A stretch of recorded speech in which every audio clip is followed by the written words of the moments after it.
Okay friends, one of the first things we have to do to start our job is to safely raise and support the car, take off all your lug nuts, and then remove the wheel.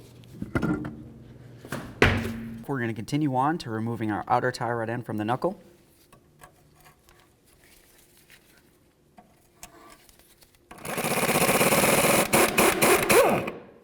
Now we're just going to take that nut, start it on there a couple threads, and then we'll give the knuckle a couple loving bonks to break this free.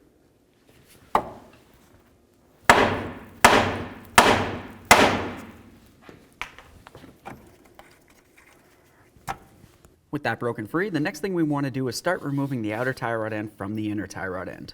As you turn it to relieve it, just count the amount of turns that it goes around. Okay, I got 18 turns. Whatever you got, write it down someplace so you can remember. Now it's time to install the outer tie rod end. Make sure you keep track of how many threads it takes to put it back on, the same as when you removed it originally. Okay, once you have it in there, go ahead and put it into the knuckle here. Start the nut, snug it up. Torque this to 33 foot-pounds.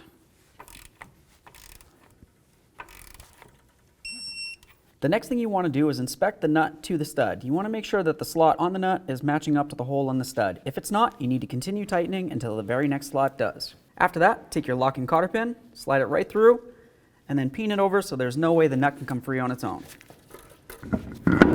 Now let's get our wheel back on here, start on all the lug nuts, we'll snug them up, get the wheel on the ground, and then torque them to 80 foot-pounds.